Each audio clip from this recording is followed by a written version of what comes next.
Bonjour à tous, j'espère que vous allez excellemment bien. Aujourd'hui on se retrouve pour parler sprint homme, pour parler victoire française. C'était pas arrivé depuis longtemps du côté des garçons et surtout du côté d'Emilien Jacquelin. On reviendra sur cette victoire, cette manière également de s'imposer qui est très solide. On parlera de la performance de l'équipe de France. Puis on parlera des Norvégiens qui ont été un petit peu plus en difficulté. On regardera les temps de ski, le tir comme d'habitude, on regardera les analytiques en deuxième partie de vidéo sur ce sprint homme. N'hésitez pas à vous abonner à la chaîne, à réagir dans les commentaires, à mettre un pouce bleu, à partager la vidéo sur les réseaux sociaux, notamment auprès de vos proches si vous pensez que ça peut les intéresser. Dans les commentaires, n'hésitez pas à me dire qui vous a plu, qui vous a déçu. Quand vous vous abonnez à la chaîne, vous pouvez rajouter la petite cloche, comme ça vous êtes au courant des dernières vidéos qui sortent sur la chaîne, notamment des vidéos cyclisme, biathlon, en ce moment pas mal de voiles également. Deux moyens de me soutenir. Si vous voulez me soutenir, vous pouvez rajouter la petite cloche ou vous pouvez faire un super thanks, mais ça c'est seulement si vous en avez les moyens, le super thanks. On commence tout de suite avec eh bien, cette victoire d'Emilien Jacquelin. On va pas aller plus dans le suspense. Victoire d'Emilien Jacquelin dans ce premier sprint de la saison. Elle fait du bien cette victoire, elle fait du bien à l'équipe de France, elle fait du bien à Emilien Jacquelin.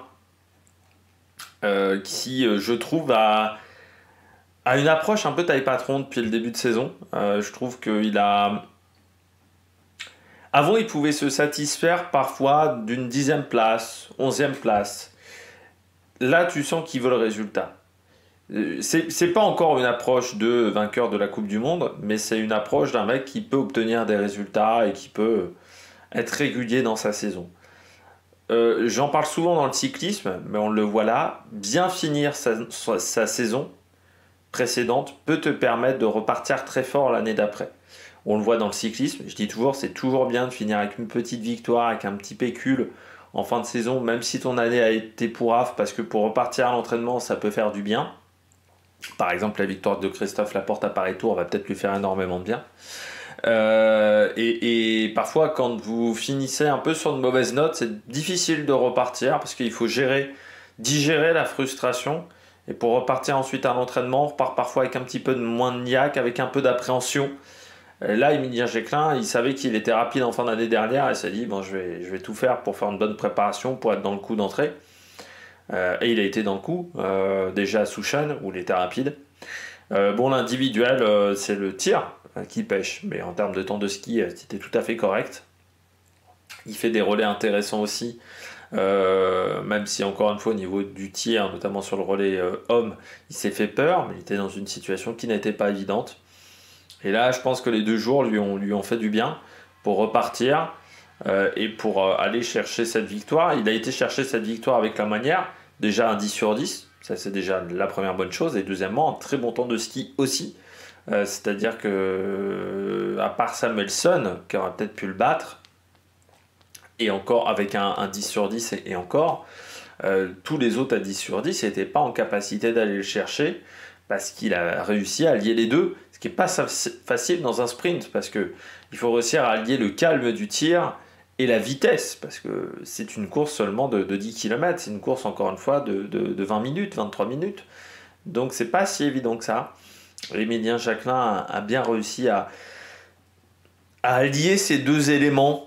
En plus, c'était pas forcément un tir si facile que ça, parce que le vent avait légèrement basculé par rapport aux courses précédentes, donc il fallait se réhabituer. Certains ont eu beaucoup de mal, et lui, il s'en est super bien sorti, super bien démerdé. Mais c'est vrai que ça fait plaisir, parce que quand tu te rappelles où il était il y a 2 ans, Emilien Jacquelin, nulle part, l'année dernière, il était énormément dans l'incertitude. Il avait retrouvé des jambes l'année dernière, mais au niveau du tir, parfois il faisait un peu du n'importe quoi en début d'année parce qu'il essayait de retrouver des repères, retrouver des marques. Parfois ça passait pas. Et puis je trouve que dans la saison de cette équipe de France avec Simon Fourcade, puisque c'est la première victoire en Coupe du Monde de Simon Fourcade, pour moi, il y a un vrai tournant, enfin de tête. C'est la première victoire de Simon Fourcade, j'ai un doute maintenant. Pour moi, il y a un vrai tournant l'année dernière, c'est les championnats du monde. Et cette première course des championnats du monde, ce sprint, où il arrive à faire des bonnes choses sur cette année-là. Et il arrive vraiment à être solide sur cette saison. Sur cette épreuve-là, sur cette course-là, alors que la saison a été très difficile pour lui, où il a souffert pendant toute l'année. Et il arrive à repartir à ce moment-là, à se remettre dedans. Et ça fait une énorme différence. Le sprint l'année dernière de l'équipe de France, enfin le sprint des championnats du monde, pendant toute l'année, la première partie de saison, on est nulle part, on a du mal à trouver du rythme. Il y a quelques individualités qui de temps en temps arrivent à sortir quelque chose, mais tu sens que c'est compliqué. Et non, il y avait eu Eric Perrault, pardon, j'avais oublié la victoire d'Eric Perrault l'année dernière. Tu sens que pendant toute l'année, c'est très compliqué. On a du mal à trouver des solutions, on souffre énormément. Et là, je trouve qu'on arrive à sortir une course l'année dernière au sprint des championnats du monde où on est vraiment dans le coup. Et c'est la première course de l'année où ça se déroule comme ça. Bon, après, le reste des championnats du monde est un peu moins performant, mais on est quand même mieux que sur le reste de la saison et surtout le mois de janvier qui avait été très compliqué.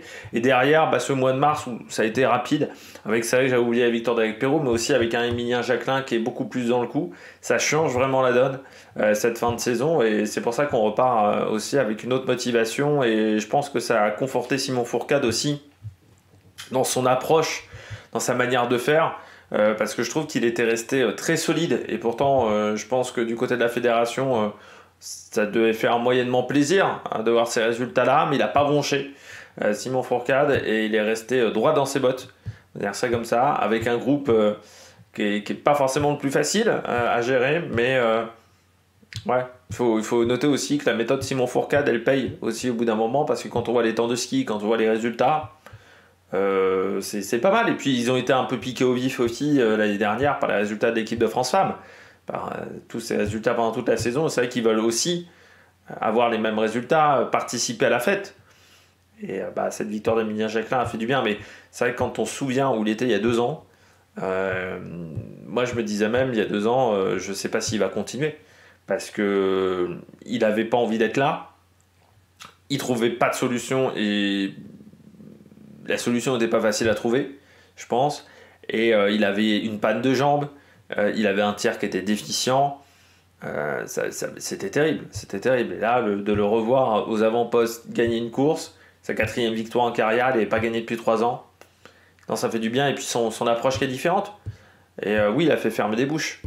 Parce que même moi, des fois, j'ai pas toujours aimé ce qu'il faisait dans les relais, notamment, et là il a fait fermer des bouches, parce qu'aujourd'hui la manière dont il a gagné, la manière dont il a construit sa course, c'est une course de champion, et pour moi c'est sa course peut-être la plus réussie de sa carrière, à Émilien Jacquelin, parce que c'est vraiment la course, elle est maîtrisée de bout en bout.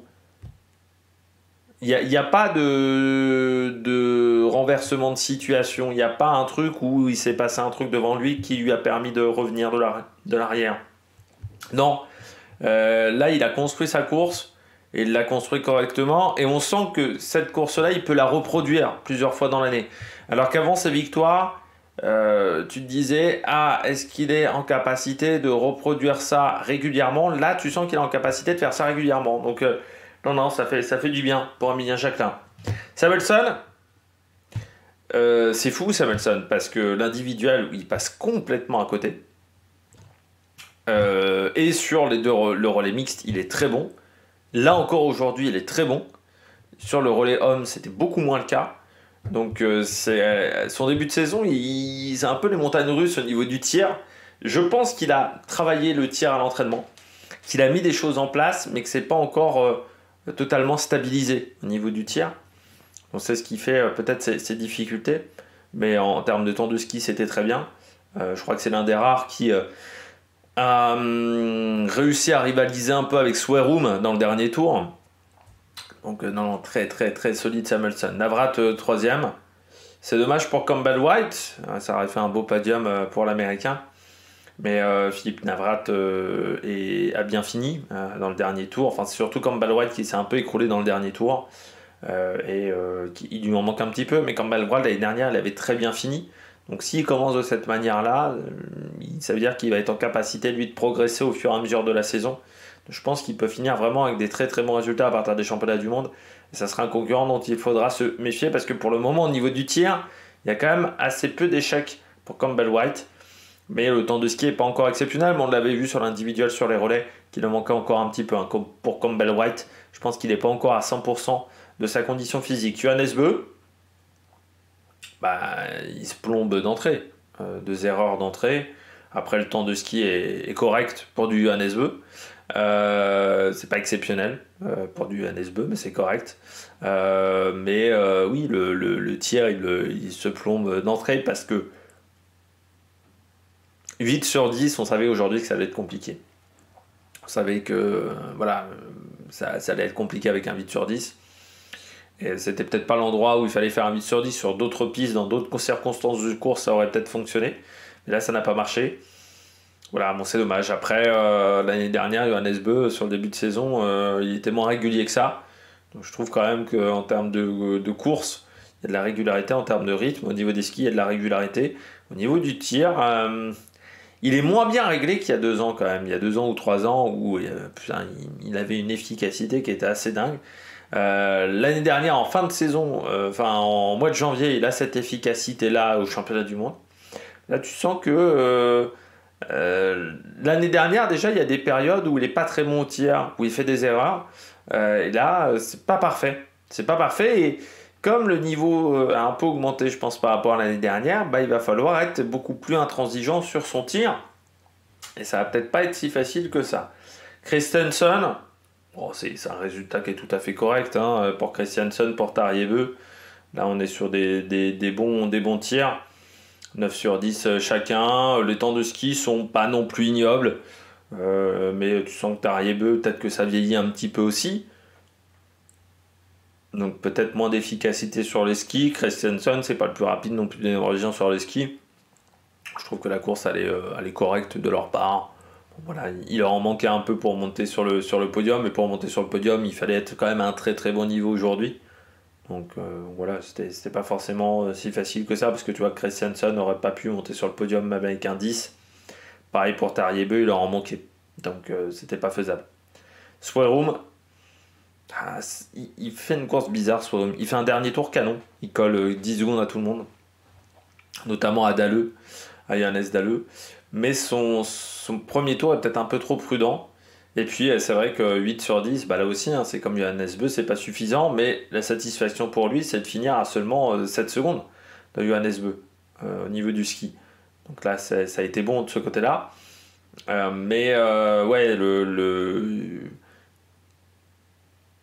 9 sur 10, c'était une très belle course, Swerum. À 8, c'est un peu moins bien. Voilà.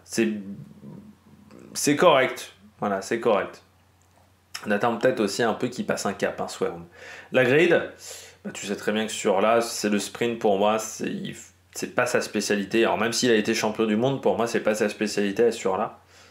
9 sur 10 c'est pas suffisant, en temps de ski c'est pas suffisant, il est un peu pas exceptionnel pour le moment sur là au niveau des skis, donc c'est un petit peu difficile de ce côté là. Antonin Guigona 9 sur 10 comme Eric Perrault, les deux sont 10 et 11. Bien, non pour Antonin c'est très bien, en temps de ski il est 20ème, donc pour moi pour du Antonin Guigona c'est vraiment excellent. Et là aussi une autre approche, je pense que parfois il s'est mis la pression en se disant je veux pas perdre ma place en Coupe du Monde, je veux absolument pas perdre ma place en Coupe du Monde. Là il se dit non, j'ai ma place, mais si je la perds c'est pas grave. Donc je pense que des fois il se mettait un peu trop la pression en se disant je suis le 5e, 6e larron et tu sens le coup près peut tomber à n'importe quel moment. C'était le cas l'année dernière, mais c'était le cas aussi parfois les années précédentes, notamment au jeu, où il y avait une pression aussi pour savoir qui serait le 4e concurrent au départ des courses individuelles. Et là, je trouve que du côté d'Antonin Guigona, il a vraiment... il y a plus de sérénité, je trouve. Alors, c'est peut-être aussi l'âge, 33 ans, mais je trouve qu'il y a plus de sérénité. Et bon, il l'a dit, il a passé un bel été avec l'équipe de France B. Il a peut-être aussi changé son approche en étant avec des concurrents bien plus jeunes. Et il a été un peu plus dans la tête du grand frère, du grand capitaine. Et ça lui a peut-être fait du plus grand bien. Et Eric Perrault, il en manque sur les skis. Parce que 9 sur 10 c'est bien. Mais il finit quand même à 10 secondes d'un Sweroom qui a une faute de plus. Il finit aussi à 10 secondes de Tariebeu avec un score équivalent. Donc, et avec à peu près un ordre de départ similaire, hein, 46 et 52. Donc, ouais, je me dis un petit peu dommageable voilà, pour Eric Perrault du côté de sa course au niveau des skis. Didier Bionnas, Jacomel. Je trouve que Bionnas cet hiver a fait d'un gros progrès sur les skis. Parce qu'avant Didier Bionnas, il avait beaucoup de mal à rentrer dans le top 30. Il fallait qu'il fasse des sans fautes. Là, tu vois qu'avec un 9 sur 10, il est pas loin d'un Eric Perrault. Donc je trouve qu'il a vraiment bien progressé sur les skis. Giacomel, pour l'instant, c'est pas exceptionnel. Alors je m'attendais pas à ce qu'il gagne la Coupe du Monde de cette année, qu'il gagne le Gros Globe non plus, mais c'est un peu loin. Pour le moment, je trouve, là aussi, en termes de temps de ski, il doit passer un cap. Et bon, après, Perrault, tu vois, il est pas loin hein, sur les gars de la même génération que lui. Perrault est pas très loin, mais je pense il doit passer un cap, Giacomel.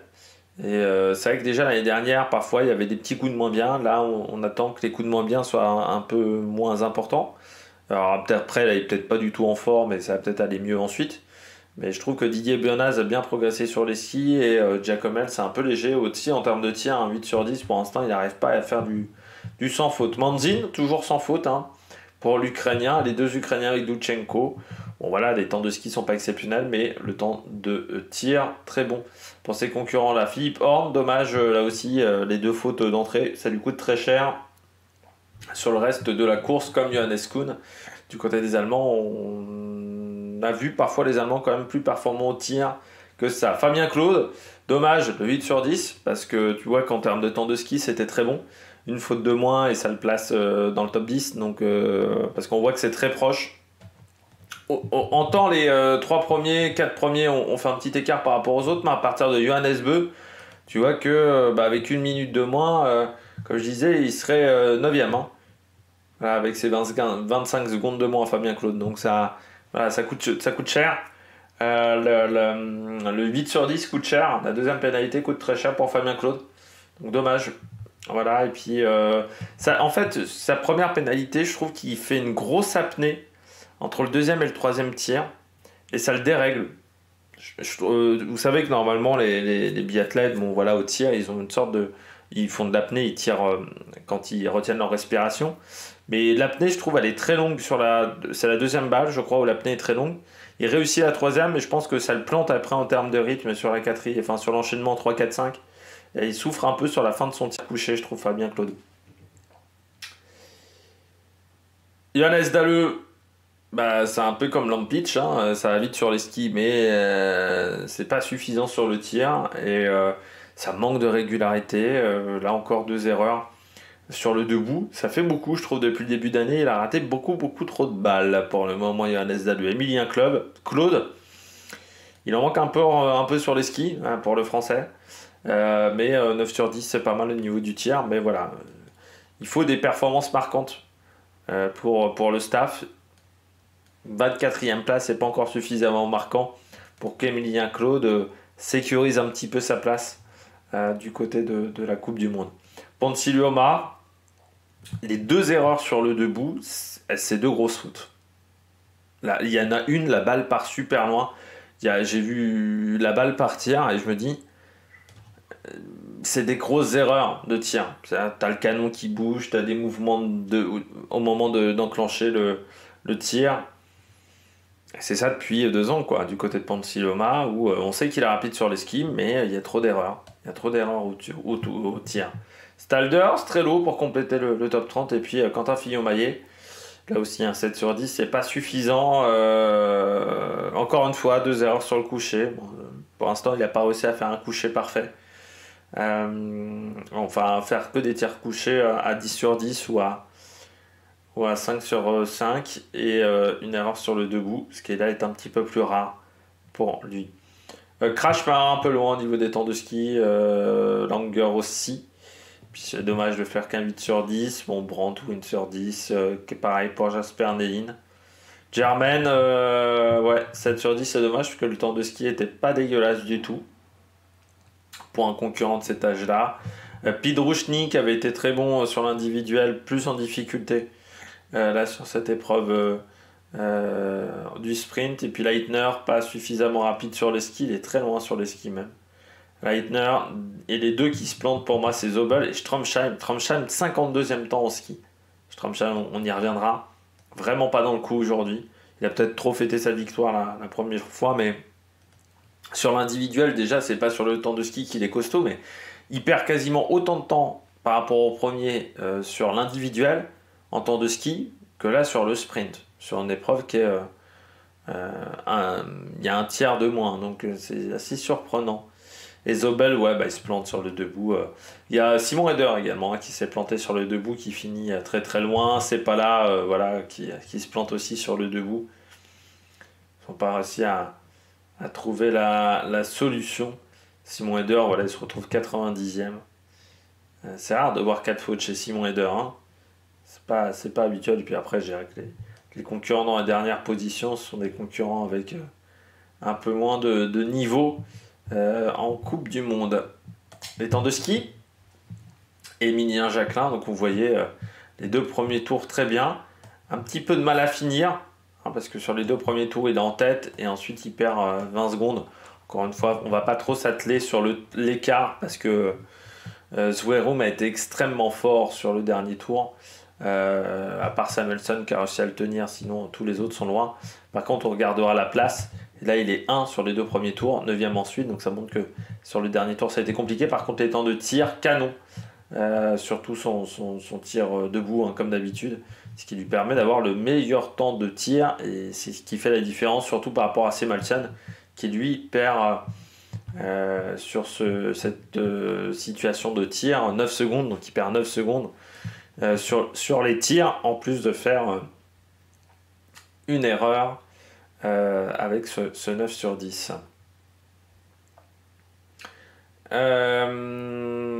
On poursuit avec Philippe Navrat, très bon temps de ski, 25 secondes. Régulier, il finit même un peu mieux qu'il a démarré, parce que lui il perd que 13 secondes, alors que sur les premiers tours il était à 13 secondes, c'est-à-dire qu'il finit bien Navrat. Il a bien réussi à apprivoiser cette piste. Campbell White, là aussi c'est compliqué sur le dernier tour, ouais, vous voyez les 16e sur le premier, 4e sur le deuxième, et je pense qu'il s'est un peu mis dans le rouge dans ce deuxième tour, ce qui fait que dans le troisième, il se retrouve 19e avec 25 secondes de perdu. Et c'est ce qui lui coûte le podium par rapport à Navrat, vous voyez, à 10 secondes d'écart sur le dernier tour. Donc c'est vraiment ce qui fait la différence par rapport à Philippe Navrat, c'est cette gestion de course, mais encore une fois, il n'a que 22 ans, comme White, ça reste un jeune concurrent. Du côté de Johannes Beu, bah là aussi, deux premiers tours, très bien. Dernier tour, et un peu plus derrière au niveau du classement, 7ème. Mais il ne faut pas trop se fier aux 16 secondes parce qu'encore une fois, Zverum a été très fort dans le dernier tour. Parce que le 3ème dans le dernier tour, ça doit être Dalleux et il est super loin Dalleux sur le dernier tour. Christiansen, donc là aussi, un dernier tour un peu compliqué. Mais il reste quand même très. Enfin, ouais, c'est même pas le cas parce que quand tu regardes les 8, 10, 12, qu'il est à peu près aux mêmes places tour par tour. Du côté de Christiansen, c'est plus Johannes Beu, voilà, qui fait 3, 2 et 7, un petit peu de temps de perdu sur la fin.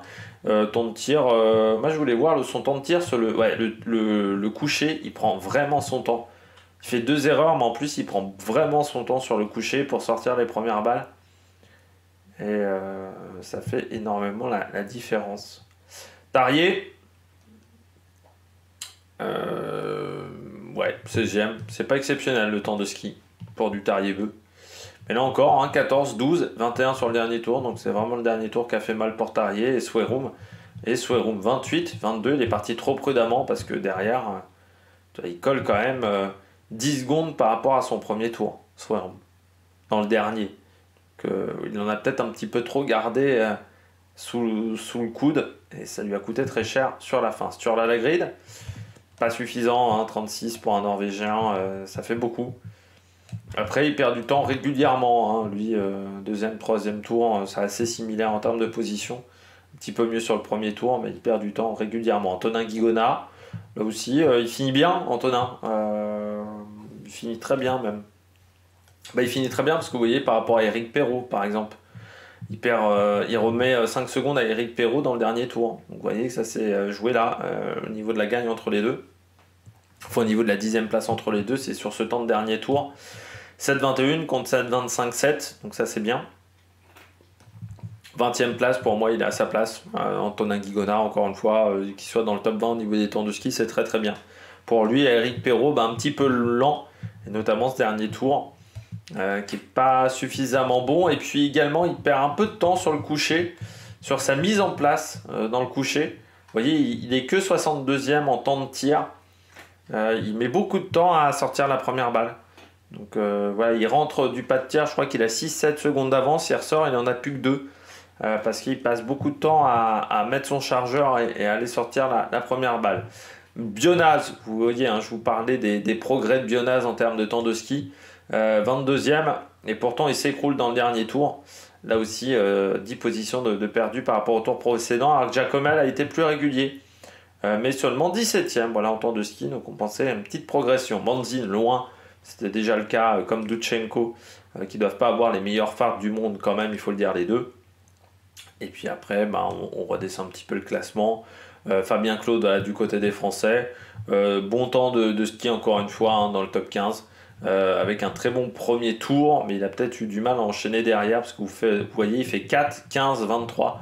C'est-à-dire au fur et à mesure de la course, ça a été plus compliqué. Johannes Dalleux, vous voyez, qui est régulier dans sa perte de temps au niveau des différents tours, mais qui est quand même à 5 secondes de Johannes Beu.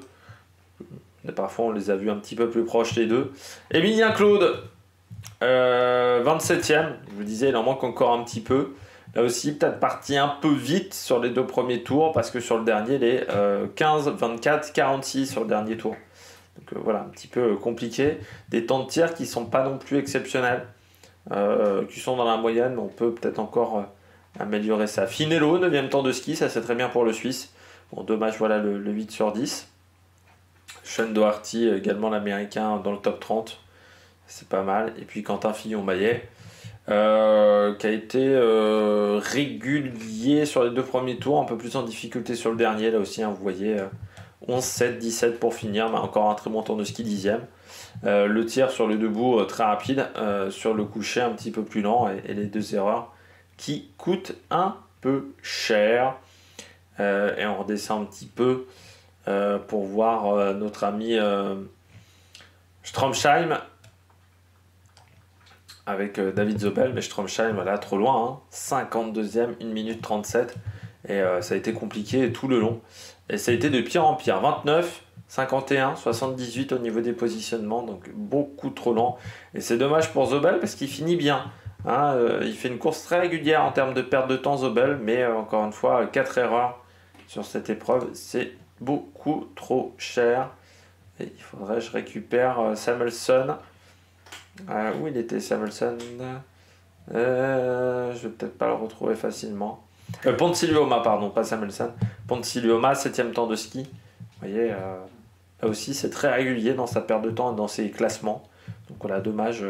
C'est son 7 sur 10 qui lui coûte très cher en termes de résultats. Bon, j'espère que vous avez aimé cette vidéo. Si vous avez aimé cette vidéo, n'hésitez pas à vous abonner à la chaîne, à réagir dans les commentaires, à mettre un pouce bleu. Demain, la course des filles, qu'on débriefera. Et demain aussi, le Vendée Globe. Allez, ciao, ciao sur la Mérique Production.